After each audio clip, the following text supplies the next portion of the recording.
நீங்கள் அனைவரும் வாழ்க வளமுடன்.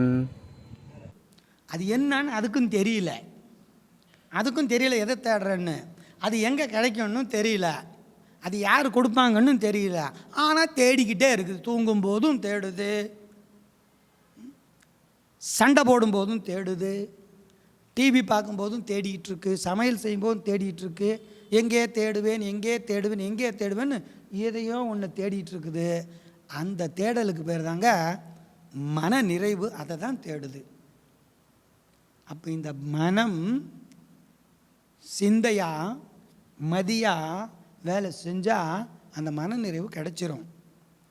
அதை எப்படி மனசை மதியாக மாற்றுறது, எப்படி நம்ம சிந்தனைக்கு வலு சேர்க்கிறது, மனம் எந்த பொருளை தேடுகிறது என்பதை எப்படி தெரிஞ்சுக்கிறது, அதற்கு ஏதோ ஒரு ஃபார்முலா, ஒரு சூட்சமம் வேணும் இல்லையா? வேணும். அந்த சூட்சமமாக தான் அருள் தந்தை அவர்கள் என்ன கொடுத்துருக்காருங்க, நமக்கெல்லாம் தியானம் கொடுத்துருக்காரு. மனம் எதை தேடுகிறது என்பதை ஒன்று தெளிவாக புரிஞ்சுக்கணும், அப்புறம் தான் தேட ஆரம்பிக்கணும். மனம் எதை தேடுகிறது என்பதை தெளிவாக புரிஞ்சுக்கணும், அப்புறம் தான் தேட ஆரம்பிச்சுக்கணும். ஒரு கதை கூட சொல்கிறாங்க. ஒருத்தர் முல்லா என்ன பண்ணியிருக்காரு, ஒரு பொருளை தொலைச்சிட்டாரு. வீட்டுக்கு வெளியே வந்து தேடிட்டுருக்கிறாரு. அப்போ ஒருத்தர் வர்றாரு, என்னங்க ஐயா தேடுறீங்கன்னு. ஒரு பொருள் காணாத போயிடுச்சு, அதை தேடுறேன்னு. அது எங்கே போட்டிங்கன்னாங்க. அது வீட்டில் போட்டேன் அப்படின்ட்டு வீதியில் வந்து தேடிட்டு இருந்தா கிடைக்குமா? எங்கே தொலைச்சோமோ அங்கே தான் தேடணும். அப்போ மனம் எதையோ ஒன்று தொலைச்சிட்டு தேடிட்டு இருக்கு. அப்போ அதை எங்கே தேடணும்? மனசில் தான் தேடணும். எங்கே தொலைத்தோமோ அந்த இடத்துல தான் அதை தேடணும். அப்போ அதை தேடுவதற்கு தான் உலகத்தில் எத்தனையோ தவமுறைகள் இருந்தாலும் கூட ஒரு சிறப்பான மனம்னா என்ன, மனம் எப்படி இயங்குது, அந்த மனதின் மூலப்பொருளை தான் என்ன, அந்த மூலப்பொருளை அறிவதற்கு என்ன வழி நுணுக்கம், இதெல்லாம் தெளிவாக தெரிஞ்சுக்கிட்டு தான் அருள் தந்தை அவர்கள் எளிய முறையில் அற்புதமாக குண்டலினி யோகமாக கொடுத்துருக்கார். அப்போ இது சரியாக செஞ்சால் போகிறோம். உங்கள் மனம் எதை தேடுகிறது, எந்த இலக்கை நோக்கி ஓடிக்கிட்டுருக்கு, சரியான பாதையில் நம்ம தேடுறோமா, சரியானது தேடுறோமா, இந்த மனம் என்பது மதியாக வேலை செய்யுமா அப்படிங்கிறது தெரிஞ்சுக்கலாம். சரி, எப்படிங்க இது வந்து மதியாக மாறும் மனம் தவம் செஞ்சால்? மதினா என்ன அப்படிங்கிறத அழகாக மகரிஷி சொல்கிறாரு. இயற்கை சட்டத்தை எந்த அளவு தெரிஞ்சுக்கிறோமோ அந்த அளவு தான் நம்ம மதி நுட்பம். இயற்கையின் இயக்க ஒழுங்கை சட்டத்தை அறிந்த அளவு தான் மதி. இப்போ இயற்கைனா என்னன்னு ஒன்று தெரிஞ்சுக்கணும் இல்லையா? இயற்கைனா என்னென்னு தெரிஞ்சுக்கணும், அதில் என்னென்ன சட்டங்கள் இருக்குங்கிறதும் தெரிஞ்சுக்கணும், அதுவும் சொல்கிறாரு. இப்போ இயற்கைனா என்னன்னு சொல்லுங்களேன், யாராவது சொல்லுங்கள். இயற்கைனா என்ன?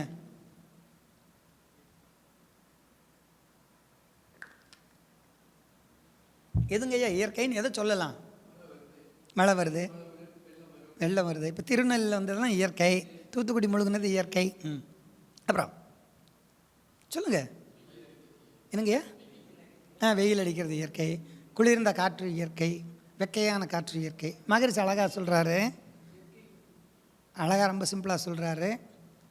இயற்கைன்னா என்னென்னா சுத்தவெளி, அனைத்தண்டங்கள், பஞ்சபூதங்கள், இங்கே இருக்கிற நம்மளை சுற்றி இருக்கிற சுற்றுச்சூழல் இருக்கிற அத்தனை தோற்ற பொருட்கள், அதுக்கும் மேலே இந்த மனம் என்ற காந்தம் இருக்குது பார்த்தீங்களா, அந்த காந்தம் பெறும் ரசாயன மாற்றம், மின்சார மாற்றம், உணர்வு, இது எல்லாமே இயற்கை தான்.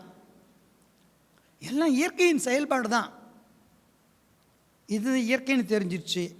இது எப்படி இயற்கையாக இருக்க, எனக்கு இதுக்கு என்ன தொடர்புங்கிற தெரிஞ்சுக்கணும்ல. அடுத்தது, எனக்கும் இயற்கைக்கு என்ன தொடர்பு, எனக்கு இந்த வெட்ட வெளிக்கு என்ன தொடர்பு, எனக்கும் காந்தத்துக்கு என்ன தொடர்பு, அதுதான் பிரம்மஞானம். அதுதான் பிரம்மஞானம். இப்போ கடவுளுக்கு இன்னொரு பேர் என்ன சொல்லணும், எல்லாரும் நம்ம பிரம்மம், தெய்வம், கடவுள்னு சொல்கிறோம். இப்போ பிரம்மம்னா என்ன பொருள்? என்னங்கய்யா? சுத்த வெளியா? சரி, சுத்த வெளி. அப்புறம் இன்னும் ஏதாச்சும் பிரம்மனுக்கு விளக்கம்?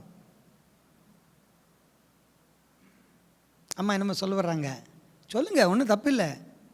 ஏன்னா எனக்கு தெரியாத விஷயங்கள் நிறைய உங்ககிட்ட, நான் ஒரு ஆள், நீங்கள் கிட்டத்தட்ட ஒரு 35 பேர், 35 கருத்து இருக்கும் இல்லையா? என் கருத்து எனக்கு தெரிஞ்சது ஒன்று தான் நான் சொல்ல போகிறேன். நீங்கள் 35 பேர் பல வேறு கருத்தை சொன்னால் இன்னும் எனக்கு அறிவு என்னங்க? இன்னும் என்னுடைய மனம் மதியாக மாறும். எனக்கு விருந்து கண்டிப்பாக. என்னங்கய்யா? எது பிரம்மம்? சரி, என்னங்கய்யா? பேரறிவு. பேரறிவு, பேராற்றல், காலம், வற்றாயிருப்பு, இதெல்லாம் பிரம்மம். பிரம்மம் என்ற வடமொழி சொல்லுக்கு நேரான அர்த்தம் மிகப்பெரியதுன்னு அர்த்தம், அவ்வளோதான். அதை விட பெரிது ஒன்றும் இல்லை, இருக்கிறதுலே அதுதான் பெருசு அப்படின்றாங்க. இது ஸ்ரீமன்னாதமுனி சுவாமிகளோ யாரோ இதுக்கான வியாக்கியம் எழுதியிருக்காரு.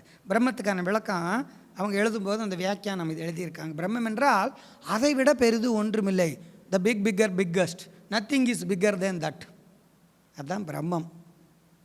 இன்னொரு இடத்துல சொல்கிறாங்க பெருகிக்கொண்டே இருப்பது. இன்னொரு இடத்துல என்ன சொல்கிறாங்க? பெருகிக்கொண்டே இருப்பதற்கு பேர் தான் என்னங்க?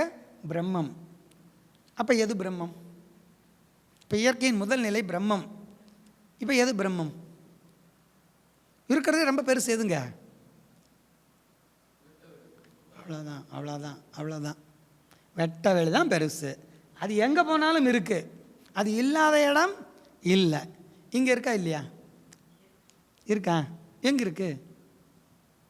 இல்லை, இந்த ஹாலுக்குள்ளே இருக்கான்னு கேட்குறேன். வெட்ட வெளி இருக்குங்கய்யா? எங்கே இருக்குங்கய்யா? அருட்பேராற்றல். இப்போ நான் ஒரு கேள்வி கேட்டால் நீங்கள் பதில் சொல்லுவேன். எனக்கும் உங்களுக்கும் இடையே என்ன இருக்குது? இடை வெளி இருக்கிறது, அவ்வளோதான். இடை வெளி இருக்கிறது. எனக்கும் உங்களுக்கு இடையே இந்த காலியாக இருக்கிற இடம் போகிறா வெளி தான். சரி, இப்போ அந்த பிரம்மம் மனிதனாக வந்திருக்குன்னு நம்ம பார்த்தோம். ஈஸ்வர சர்வபூதானாம்.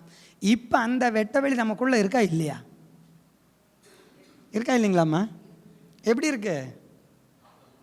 காந்தமாக இருக்கா? சரி, இப்போ நாமெல்லாம் இப்போ 6 மணிக்கு இங்கே வந்து கூடணும் இல்லையா? அதுக்கு முன்னே இந்த ஹால் காலியாக தானே இருந்துச்சு. அப்போ பூராமே வெட்ட வெளியாக இருந்துச்சு. இல்லை, சேர் தவிர மிச்சமெல்லாம் வெட்ட வெளியாக இருந்துச்சு. இப்போ நான் உட்காந்துருக்கிற சேரு வெறும் சேர், மிச்ச இடமெல்லாம் வெட்ட வெளியாக இருந்துச்சு. இப்போ நான் உட்காந்துருக்கேன் இல்லையா? என்னுடைய உருவம் அடைச்சிருக்கு இல்லையா? அந்த இடத்துல இருந்த வெட்ட வெளி எங்கே போச்சு? நான் வந்து உட்கார்ந்ததும்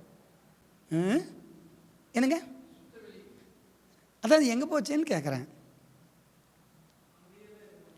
அங்கே தான் இருக்குது. எப்படி இருக்குது? எனக்குள்ளே இருக்குது. எனக்கு அது இடம் கொடுத்துருச்சு.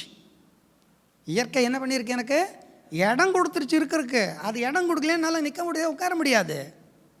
இப்போ நான் எந்திரிச்சு போனோம்னு அது எங்கே இருக்கும்? அது அங்கேயே தான் இருக்கும். அதனால தான் அதுக்கு நிரந்தரமானவன், நிலைப்பொருள்னு பேர். ஸ்டாட்டிக் ஸ்டேட்டுன்னு சொல்கிறார் மகரிஷி. இருப்பு நிலை, அது இருப்பில் தான் இருந்திருக்கும். அதை ஒன்றுமே பண்ண முடியாதுங்க. அதை பின்னம் பண்ணவே முடியாது. அதுதான் பிரம்மம். பின்னம் இல்லாதது தான் பிரம்மம். இயற்கையில் ஒரு ஸ்டெப்பு பார்த்தாச்சு. இதை புரிஞ்சுக்கணுமில்ல, இதை ஒத்துக்கணுமில்ல. இதை ஒத்துக்கல உங்கள் மனம் இதை தெளிவாக சுயமாக சிந்தித்து ஆழமாக இதை புரிஞ்சிக்கலன்னு வச்சுங்களேன், ரெட்டை நிலை வந்துடும் கன்ஃபார்மாக. இதுவா அதுவா, இது பண்ணலாமா அது பண்ணலாமா, குழப்பம் வந்துடும். எது தெய்வம் அப்படிங்கிறது புரிஞ்சுக்கணும். இயற்கை தான் தெய்வம். அந்த இயற்கை எப்படி தெய்வமாக இருக்குது, எனக்குள்ளே இருக்கா இல்லையா, எங்கும் நீக்கமர இருந்திருக்குதா இல்லையா, அது பிரம்மம் என்ற தகுதியில் இருக்காங்கிறத உங்கள் மனம் தெளிவு கொள்ளும்போது அதுக்கு பேர் தான் மதி. இயற்கையை புரிந்த அளவு தான் மதி. அப்போ அனைத்து அண்டங்களும் என்னங்க? வெட்ட வெளியில் தான் மிதந்துக்கிட்டு இருக்கு. வெட்ட வெளி தான் தாங்கிட்டுருக்கு. வெட்ட வெளி தான் சுத்த விட்டுட்டுருக்கு. வெட்ட வெளி தான் பருவகால வேறுபாடுகளை கொண்டுட்டு வந்துட்டுருக்கு. இப்போ கன்ஃபார்ம் ஆகிடுச்சா? இப்போ வேதம் சொன்னதுக்கு இப்போ நமக்கு தெளிவு வந்துடுச்சா இல்லையா? இப்போ நமக்கு மனம் என்னமா மாறிடுச்சு? இந்த நொடிய மதியாக நுட்பமாக சிந்திக்க ஆரம்பிச்சிருச்சு இல்லையா? இதுதான் சிந்தனை ஆற்றல்னு சொல்கிறார் மகரிஷி. இயற்கைக்கு எனக்கு என்ன தொடர்பு என்பதை உங்கள் மனம் சிந்திக்கக்கூடிய ஆற்றல் தான் உண்மையான சிந்தனை ஆற்றல். நாம் சிந்தனை ஆற்றல் என்ன நினச்சிட்ருக்குறோம்? இன்றைக்கி அரிசியில் இந்த வெரைட்டி செஞ்சோம், நாளைக்கு இன்னும் கொஞ்சம் மாற்றி செய்வோம், புதுசாக கண்டுபிடிக்கும், யூடியூப்பை பார்த்து செய்வோம், புது புது சிந்தனையை பார்த்து செய்வோம். அது சிந்தனை ஆற்றல் இல்லை, அது அறிவின் விரிவு, புலன் அறிவினுடைய விரிவு, உலகாயுத அறிவினுடைய புற அறிவினுடைய விரிவு, 5 புலன்களினுடைய விரிவு. அந்த 5 புலனும் சுருங்கி உள்ளே போய் தியானம் பண்ணி இந்த இயற்கையை பற்றி அறியும் போது தான் அது உண்மையான சிந்தனை திறன்னு சொல்கிறார் மகரிஷி. அழகாக சொல்கிறார் ஒரு இடத்துல. அதுதான் சிந்தனை ஆற்றல். அதுக்கு தான் உங்களுக்கு இந்த அறிவு மனமும் ரெண்டும் கொடுக்கப்பட்டிருக்குது. ஏன்னா 5 அறிவு கொண்ட விலங்குகள் வரைக்கும் இந்த சிந்தனையாற்றுறதுக்கு தேவையே கிடையாது. அதுக்கு தியானம் தேவையா? வீட்டில் வளர்க்குற நாய் ஏதாச்சும் நம்ம பால் கொண்டு போய் வச்சா வெயிட் 10 minutes நான் மெடிடேஷன் பண்ணிவிட்டு வந்து குடிக்கிறேன்னு சொல்லுமா? நீங்கள் பால் குண்டாக எடுக்கிற சத்தம் கேட்டாலே இங்கே வால் ஆட்ட ஆரம்பிச்சிடும். குடிச்சிட்டு தான் அடுத்த வேலையை பார்க்கும். அதுக்கு தியானம் செய்ய வேண்டிய அவசியம் இல்லை. ஏன்? அதுக்கு டைவர்ஷனே கிடையாதுங்க. அதுக்கு எண்ணம் தானாக எழுந்து அலையவே அலையாது. அது யோக நிலையில் இருக்குது. அது அந்த எஜமானம் வந்தானா வெளியே போயிட்டு வந்து ஒரு 300 அடி தூரத்தில் எஜமான் இருக்கும்போதே தன் எஜமானம் வர்றான்னு தெரிஞ்சுக்கும். அதோட நிற்கும். அவ்வளோதான். ஒரு சம்மந்தம் இல்லாத புது ஆள் அந்த வாசனை எரியாத புது வாசனை வருதுன்னா குலைக்கும். அதுக்கு மேலே அது என்ன பண்ணாதுங்க? சிந்திக்காது. நாம் இன்றைக்கி மாமனார் வர்றார் மாமியார் வருதுன்னு ஃபோன் பண்ணியிருக்குன்னு சொல்லிட்டாவே இது எப்படி ஸ்கிப் பண்ணுறதுங்கிறத சிந்திச்சுட்டு இதுதான் சிந்தனை ஆற்றல். உண்மை தானே? இப்போ இயல்பு தானே பேசணும். இப்போ மனவளக்கலைங்கிறது என்ன? தத்துவம் பற்றி பேசிட்டு சாமியை பற்றி பேசிட்டு பஜனை பாடிட்டு போகிறதா? இல்லை. தினசரி உங்கள் வாழ்க்கையில் என்னென்ன சிக்கல் இருக்குது, அந்த சிக்கல் எப்படி இருக்குது, அது ஏன் அந்த சிக்கல் வந்தது, அதை எப்படி சார் சரி பண்ணுற ரெக்டிஃபை பண்ணுறது, இதுதாங்க மனவளக்கலை. இது மனவளக்கலை யோகாவில் மட்டும்தான் சார். இது வேறு எங்கேயும் இல்லைங்க. இது எல்லாம் தத்துவம் சிறப்பு. யோகா சிறப்பு. அதில் எந்த மாற்றுக்கிறது ஒவ்வொருத்தரும் ஒவ்வொரு கோணத்தில் அற்புதமாக சொல்கிறாங்க. குறைய சொல்ல முடியாது. ஆனால் கண்ணு முழிச்சா கண்ணு மூடுற வரைக்கும் ஒவ்வொரு க்ஷணமும் உங்கள் வாழ்க்கையில் நடக்கிறதோட ஒத்து போகிற ஒரு யோகா எதுன்னா மனவளக்கலை தான். நீங்கள் அதெல்லாம் அனுபவிச்சுருக்கலாம். கொஞ்சம் சிந்திச்சிங்கன்னா அப்படியே ஆப்டாக பொருந்தும். இப்போ மனம் இப்படி தானே சிந்திக்குது. அப்போ அந்த மனம் அங்கே மதியாக இருக்குமா? அந்த மனதுக்கு விருந்து வருமா? வராது. அப்போ மனம் மதியாகிறதுக்கு என்ன பண்ணணும்? இயற்கையோடு ஒத்து போகணும், இயற்கையோடு இணையணும், இயற்கையை புரிஞ்சிக்கணும். அடுத்த நொடியாக அது மதியாக மாறிடும். அடுத்த சிந்தனை என்ன வந்துடுங்க? ஓ, இந்த வெட்ட வெளியாக இருந்த ஹாலு இப்போ எனக்குள்ளே இருக்குன்னு சொல்கிறாரே மகரிஷி, என்ன ஒரு அற்புதம். அப்போ என்ன நினைப்பு வரும் தெரியுமா? இறைவன் என்னுடனே இருக்கிறான். நான் எங்கு சென்றாலும் எனக்கு என்னவா இருக்கான்? பாதுகாப்பாகவும் வழி நடத்துவதாகவும் உறுதுணையாகவும் உற்ற துணை. என்ன வார்த்தை போட்டிருக்கார் பாருங்க. அருட்காப்பு ஒன்று சரியாக புரிஞ்சுட்டா மனவளக்கலையில் 2 ஸ்டெப்பு 4 ஸ்டெப்பு மேலே ஜம்ப் பண்ணி வந்துடலாம். அது இப்போ இந்த இயற்கை தத்துவத்தை புரிஞ்சிக்கும் போது நம்ம 10 வருஷமாக அருட்காப்பு சொல்லியிருந்தாலும் இதை புரிஞ்சிக்கும் போது உணர்வுபூர்வமாக அந்த அருட்காப்பு போடலாம்.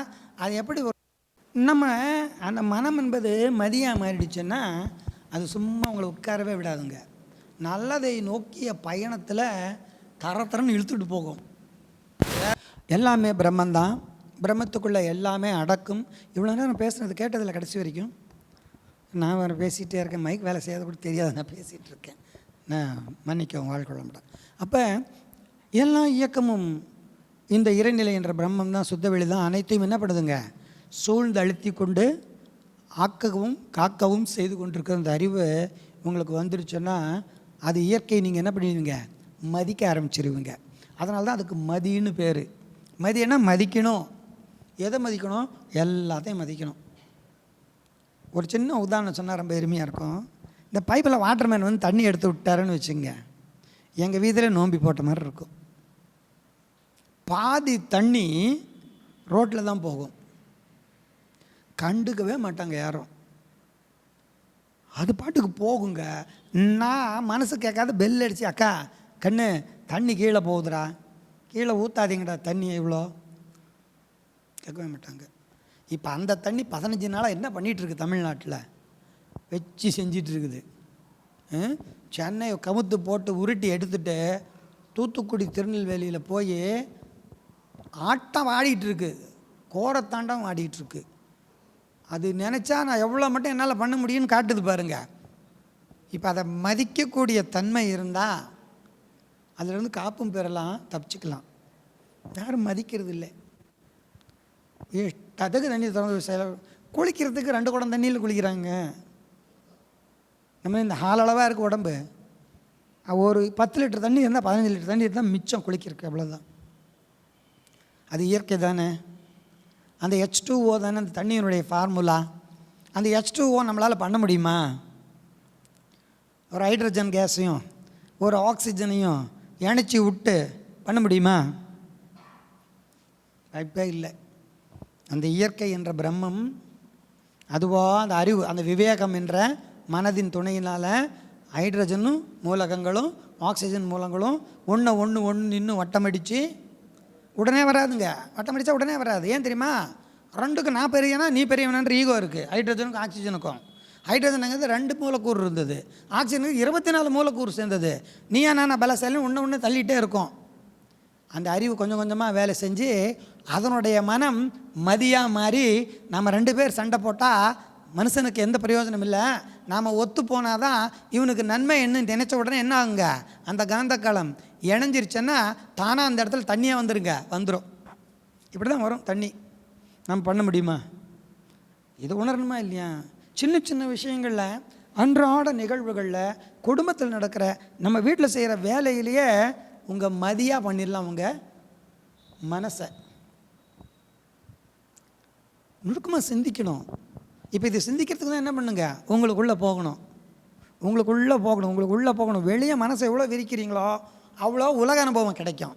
அதில் எந்த மாற்று கருத்தும் இல்லை. இன்றைக்கி நீங்கள் வெளியே கூட ரொம்ப பிரிக்க வேண்டாம். ஒரு ஃபோன் இருந்தால் போதும், உலகம் போகிறோம் உங்கள் வீட்டில். எனக்கு தாய்லாந்து ஃபுட்டு வேணும், கடைக்கு போகணுமா?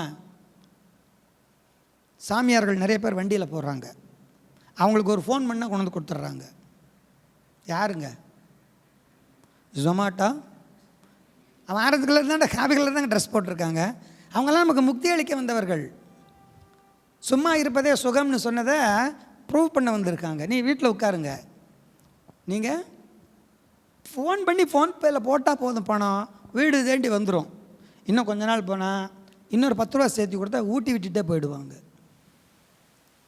ஒரு ப்ரோக்ராமில் கணவன் மனைவி வந்து ஆன்லைனில் ஆர்டர் போட்டு வாங்கி சாப்பிடுது.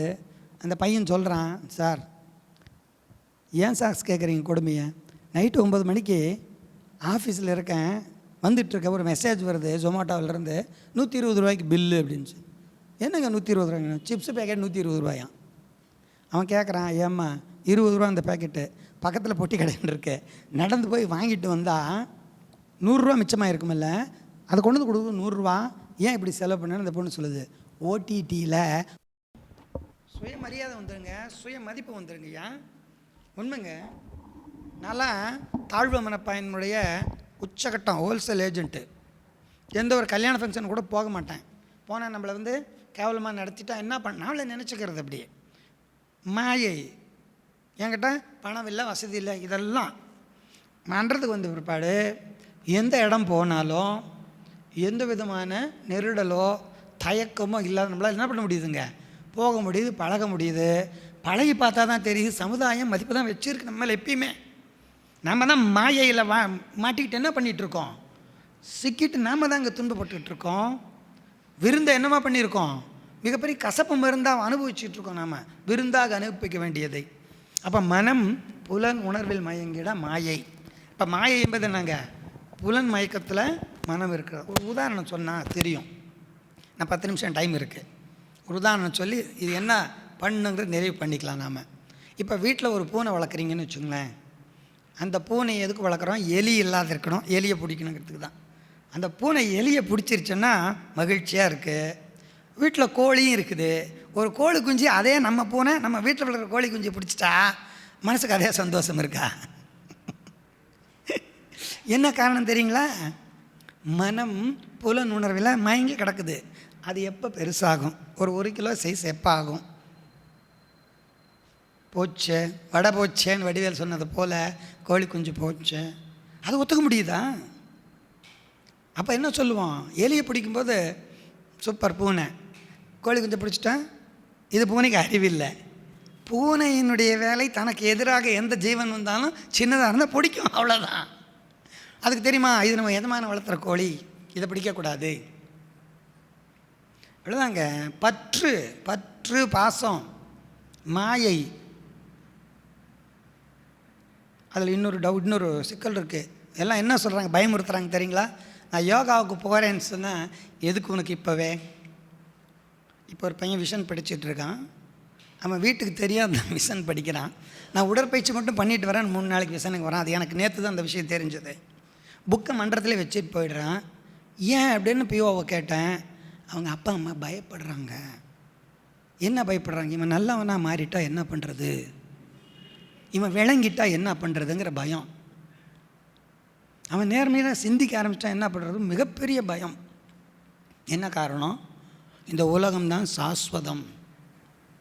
இந்த உலகம் சாஸ்வதம். இங்கே இருக்கிற பணம், பொருள், செல்வாக்கு, புகழ், புலன் இன்பமெல்லாம் பர்மனெண்ட் சார். பர்மனெண்ட். இதை விட ஒரு நித்தியமான நிரந்தர வஸ்து உலகத்தில் கிடையாதுங்கிற மனத்தினுடைய தீர்மானம். அதுக்கு மேலே ஒன்று இருக்குது. உங்கள் எந்த வயசானாலும் எவ்வளோ அனுபவித்தாலும் மறையாத, அழியாத, குறைவில்லாத ஒரு அற்புதமான ஒரு விருந்து இருக்குது அப்படிங்கிறது தெரிஞ்ச மனம் என்ன பண்ண தெரியுங்களா? புலனின்பத்தையெல்லாம் விட்டுறாது. இப்போ நம்மலாம் தவம் பண்ணிகிட்ருக்கோம், 15 வருஷமாக சர்வீஸ் பண்ணிகிட்ருக்கோம், பயிற்சி பண்ணிகிட்ருக்கோம், வகுப்பு எடுத்துகிட்ருக்கோம். அதன் உடனே எல்லாம் விட்டுட்டோமா? எல்லாம் புலனனுபவம் அளவோட முறையோடு வச்சுக்கிறோம். அவ்வளோதான். இவ்வளோன்னா அவ்வளோதான் போதும், இது தேவையில்லைன்னா விட்டுருங்க. அந்த பக்குவ நிலைக்கு வந்து அதுதான் பரிபக்குவம்னு சொல்கிறாங்க. பரிபக்குவத்தான்னு சொல்கிறாங்க வடமொழியில். அந்த பக்குவ நிலைக்கு வரும்போது தான் இந்த உலகம் என்பதும், இந்த புலன் இன்பம் என்பதும், அகசுகம் என்பதும், புறசுகம் என்பதும் விருந்து அப்படிங்கிறது எதுக்கு வருங்க? உங்கள் மதிக்கு புலப்படும். எத்தனை கோடி இன்பம் வைத்தாய் இறைவா. இன்னொரு நுணுக்கமான விஷயம் இன்றைக்கி தான் படித்தேன் வாட்ஸ்அப்பில். மகரிஷி சொன்னது தான். குடும்பத்தில் கணவன் மனைவியாக இருக்கிறவங்க, தம்பதியாக இருக்கிறவங்க உறவில் ஒரு அருமையான விஷயம் சொல்கிறாரு. நீங்கள் நல்லா தவம் பண்ணி அவங்கள வாழ்த்தி பாருங்கள், அந்த உணர்வுகளில் எவ்வளோ இன்பம் இருக்குன்னு தெரியும். இப்போ அனுபவிக்க முடியுதுங்க. கணவன் மனைவியோ, மனைவி கணவனையோ பார்த்தா மகிழ்ச்சியாக இருக்கணும். பார்த்தா அந்த நிலை வந்துச்சுன்னா உங்கள் மனம் மதியாக வேலை செய்யுதுன்னு அர்த்தம். மதிக்குதுன்னு அர்த்தம். எதை மதிக்குது? மனைவியை மதிக்கிறது. அதனால்தான் கல்யாணம் பண்ணவுடனே திருமதி அப்படின்னு சொல்கிறாங்க. திருன்னா யாருங்க? தெய்வம். அந்த தெய்வம் தாண்டா உனக்கு கூட வந்திருக்கு. நீ ஏன் தெய்வம்? திரு. நான் திரு. எங்கள் வீட்டுக்காரம்மா திருமதி. இந்த திரு அந்த திருவை மதிக்கணும், மிதிக்கக்கூடாது.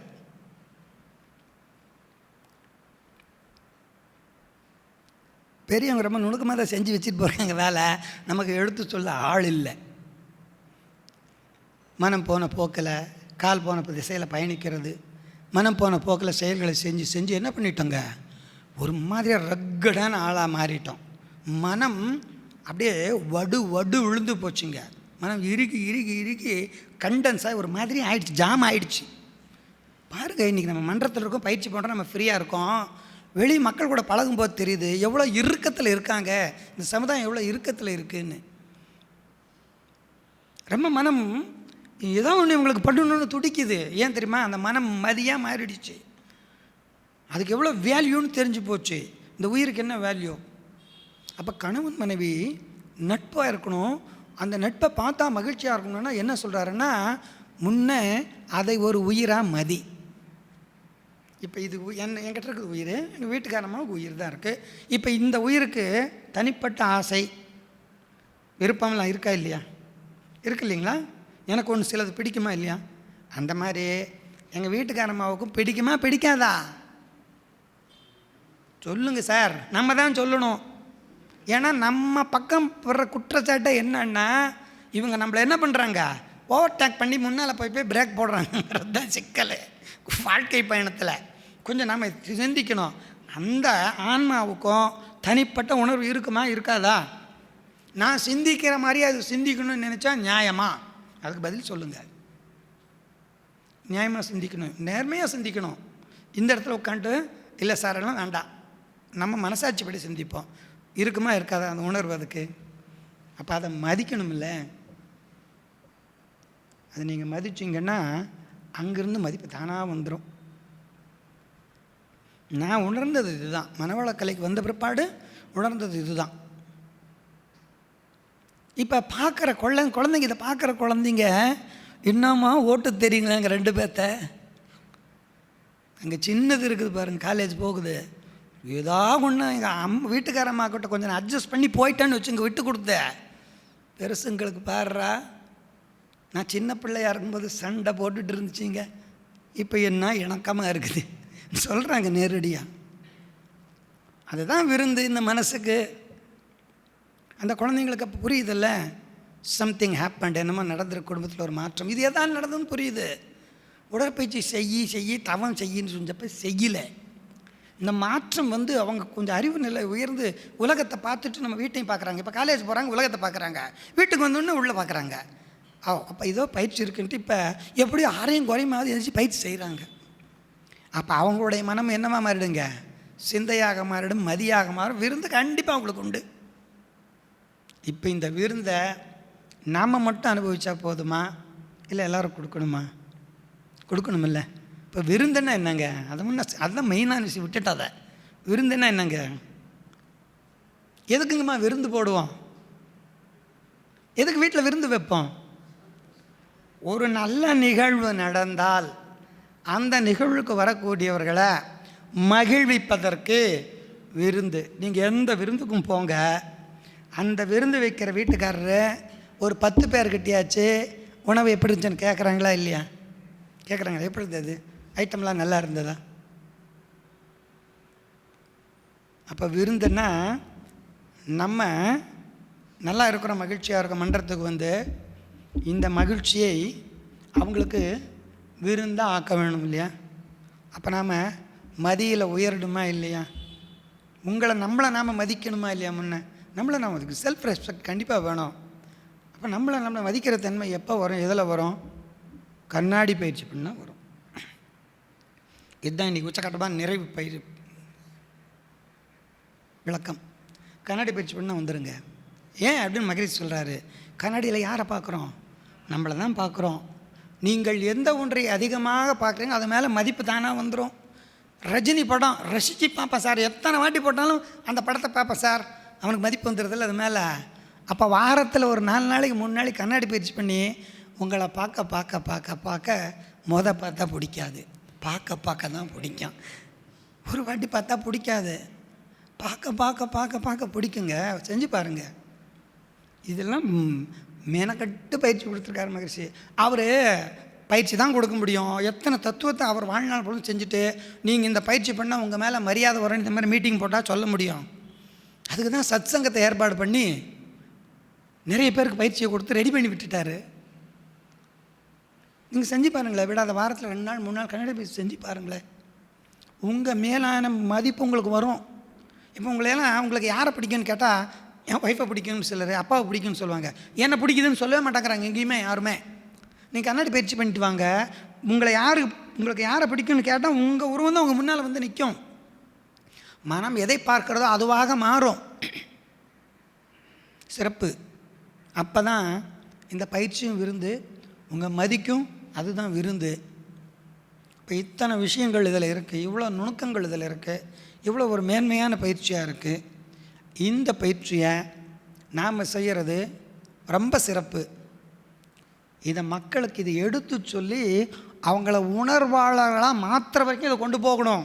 சும்மா அறிமுக பயிற்சி சொல்லி கொடுக்குறாங்க, 1000 ரூபா கட்டினா கையை சுற்றலாம் காலை சுற்றலாம், விடக்கூடாது.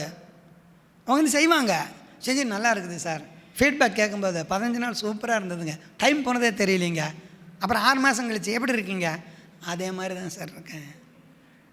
ஏன் ஃபாலோ அப் இல்லை, நம்ம ஃபாலோ அப் பண்ணலை. சொல்லி கொடுத்ததோட சரி நம்ம ஃபாலோ அப் பண்ணலைங்க. சொந்தக்காரங்களும் நீங்கள் அவங்க திட்டினாலும் சரிங்க சொல்லணும். இப்போ எங்கள் வீட்டுக்கு ஊர்லேருந்து எங்கள் தாய் மாமா ஒய்ஃப், எங்கள் அக்கா மருமகன் பேரன் 4 பேர் எங்கள் குடி பண்ணிட்டாங்க திருப்பூருக்கு. கஷ்டத்தில் தான் வந்தாங்க, வீட்டுக்கு அட்வான்ஸ் கொடுக்குறதுக்கு பணம் இல்லாமல் தான் வந்தாங்க. சரி என்கிட்ட பணம் இருந்துச்சு, வந்துட்டியல்ல வர்றேன்னு சொல்லிட்டியல்ல, அட்வான்ஸ் கொடுத்து வீட்டை பார்த்துட்டேன், நீ வீட்டை சாமான் காலி, அவங்க வீட்டை கூட வந்து பார்க்கல, நீ சாமான் காலி பண்ணிட்டு வா, இதுதான் இப்போ வீடு 1 வருஷம் 2 வருஷத்துக்கு இரு அப்புறம் பேசிக்கலாம். வந்த உடனே செஞ்ச வேலை பயிற்சிக்கு அனுப்பினேன். பணத்தை கட்டி அந்த பணத்தையும் நானே கட்டி, அது என்ன பெரிய விஷயம் இல்லை. ஏங்க ஒரு 4 ஆன்மா துன்பப்படுறதுக்கு ஒரு 3000 4000 செலவு பண்ணுறதுக்கு பெரிய விஷயமா? பயிற்சிக்கு போயிட்டு வந்துட்டு இப்போ எங்கள் வீட்டில் சாயங்காலம் 6 மணி எங்கள் கம்பெனிலே வேலையும் செய்கிறாங்க, பேக்கிங் வேலை. 6 மணி ஆனால் கையை காலை கழுவிட்டு மேட்டை போட்டு உட்காந்துக்கிட்டு, சரவணா வந்து தவம் எடு. எங்கள் தாய்மாமா ஒய்ஃப், என்னக்கா எப்படிக்கா இருக்குது? சூப்பராக இருக்குடா. என்னடா இதெல்லாம் இருக்குதா, இந்த மாதிரிலாம் இருக்கா? அப்படியே வாழ்க வளமுடன் தான் ஃபோன் எடுத்தால் சொல்கிறாங்க. நேரில் வந்தால் கும்பிட்டுக்கிட்டு தான் கம்பெனிக்குள்ளே வர்றாங்க. இப்போ அங்கே ஏதாவது சிக்கல் நடக்குமா கம்பெனியில்? ஒரு பொருள் அந்த பக்கம் போகுமா? விருந்தாக இருக்குது. இப்போ ஒரு இந்த தீபாவளி கழிஞ்சு இது நடந்துகிட்ருக்கு. இப்போ இன்றைக்கி நான் இங்கே வந்ததுனால தவம் எடுக்கலாம், வீட்டில் நீ தவம் எடுமான்னு சொல்லிட்டு வந்துட்டேன். வீடு மன்றமாக இயங்கிட்டுருக்கு. இப்போ அவங்க பையன் பேரன் இன்னும் கல்யாணம் 25 வயசு பையன் முழுசாக நம்புகிறான். நான் சொல்கிற வார்த்தையை நம்புகிறான். சின்சியராக தவம் பண்ணுறான், பயிற்சி பண்ணுறான். அவனுக்கு ஒரு வேலை கிடச்சிச்சு 15,000 அவன் போயிட்டான். மருமகளுக்கு ஒரு கம்பெனியில் கைமடி வேலை கிடச்சது, அது 2,000 ரூபா வாரம் வாங்குது. சிக்கல் தீர்ந்து போச்சு. இல்லை சடனா அவங்க இந்த ஊருக்கு வர்றேன்னு கேட்குறதுக்கு என்னை பார்க்க வரும்போது வீட்டில் இருந்து அண்டாவை அடமானம் வச்சு தான் வந்திருக்காங்க செலவுக்கு. நான் கேட்குறேன், வந்து வாட்டே ஏதோ பணம் கிணம் வேணும்னா சொல்லுங்கள், அதெல்லாம் கூச்சப்படக்கூடாது, வேணும்னா சொல்லுங்கள், என்கிட்ட என்ன இருக்கனாலும் முடிஞ்சதை நான் செய்கிறேன். இல்லைடா எல்லாம் இருக்குன்னு போயிட்டாங்க. முந்தா நேற்று சொல்கிறாங்க, நாங்கள் அங்கே பார்க்க வந்தப்பயே ஆண்டாவை அடமானம் வச்சு தான் வந்தோம், இன்றைக்கி அந்த பிரச்சனை இல்லை, வீட்டு வாடகை கட்டி நிம்மதியாக சாப்பிட்றது ரெடி ஆகிட்டோன்னு. அவங்க நம்புகிறாங்க மனவளக்கலை பயிற்சி எனக்கு மாற்றத்தை கொண்டு வந்திருக்கிறது. இப்போ அவங்க மனமாக அவங்க வேலை செய்த மனம் இப்போ என்னாச்சுங்க, மதியாக மாறி கொண்டிருக்கிறதுங்கிறத நிதர்சனமாக பார்க்க முடியுது. ஆகவே மெய்யன்பர்களே, நீங்கள் பயிற்சி பண்ணுறது மிகச்சிறப்பு. அதை விட சால சிறப்பு இதை கொண்டு போய் எல்லாருக்கும் சேர்த்துறதும், அவங்கள ஃபாலோ பண்ணி நீங்கள் நிறைய பேரெல்லாம் ஃபாலோ பண்ண குரூப்பெல்லாம் ஒரு பர்சன், ஒரு குடும்பத்தில் ஒரு ஆளை செலக்ட் பண்ணி எடுங்க, அவருங்க ஃபாலோ பண்ணி பைய செய்ய வைங்க. அவங்க அந்த குடும்பத்தை என்ன பண்ணிடுவாங்க, அந்த காந்தம் அப்படியே இழுத்துட்டு போயிடும். ஓகேவா? இப்போ மனம் என்ற காந்தம் மிக வலிமையானது, அற்புதமானது, அனைத்தையும் இயக்கக்கூடியது, அனைத்துமாக இயங்கக்கூடியது. அந்த அளவில் அந்த மனம் என்ற காந்தத்தை பற்றி இன்னும் நிறைய சிந்தனைகளை பெற்றுக்கொள்வோம். தினம் நாமும் சிந்திப்போம். தவம் என்ற ஒரு அற்புதமான யோகத்தை செஞ்சு, குண்டலினி யோகத்தை செஞ்சு இந்த மனதின் அலைச்சூழலை குறைச்சி இறைவனுக்கு நிகரான அலைச்சூழலுக்கு நம்ம கொண்டு போவோம். அப்போ நமக்கு பரமபதவாசல் வீட்லேயே இருக்குது, பரமபதவாசல் இங்கே இருக்குது, பரமபதனுடைய டோரு கேட் இங்கே, மெயின் கேட் இங்கே இருக்குது, கருவறை கேட் இங்கே இருக்குது, மெயின் கேட் இங்கே இருக்குது. பரமபதம் அடையலாம், சித்தி அடையலாம், யோகி ஆகலாம், ஜீவன் முக்தி பெறலாம். அதுதான் இந்த சத்சங்கத்தின் நோக்கம் என்று கூறி, கடந்த 1 மணி நேரமாக இந்த உரையை செவிமடுத்த உங்களுக்கும், இந்த உரை நிகழ்த்துவதற்கு வாய்ப்பு கொடுத்த இறைநிலைக்கும், குருவின் திருவுள்ளத்திற்கும், எம்கேஜி நகர் தவமைய நிர்வாகத்திற்கும், உங்களுக்கும் மீண்டும் ஒரு முறை வணக்கங்களையும் நன்றிகளையும் வாழ்க வளமுடன் என்ற வாழ்த்துக்களையும் கூறி, காலம் கடந்து விட்டபடியால் இந்த உரை இதோடு நான் நிறைவு செய்கிறேன். நன்றி. வாழ்க வளமுடன்.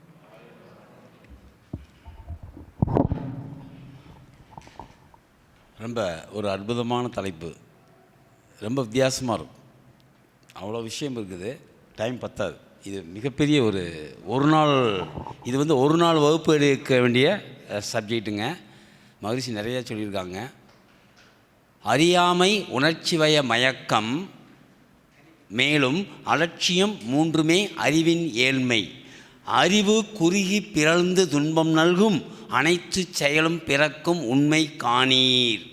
அறிவை அயரா விழிப்பில் பழக்கி கொண்டு அவ்வப்போ எழும் எண்ணம் ஆய்ந்து தேர்ந்து அறிவின் ஒளியாய் வாழ ஆற்றல் நல்கும் அருள் வழியே குண்டலினி யோகம் ஆகும்.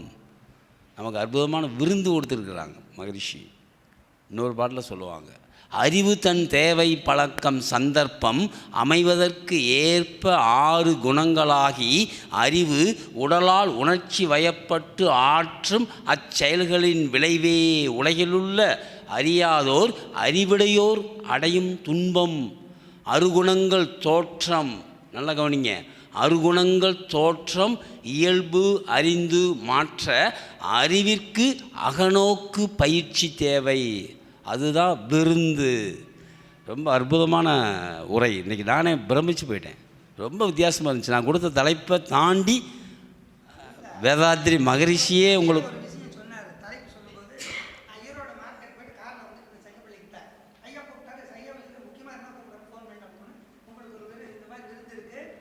உங்களுக்கு இந்த தலைப்பு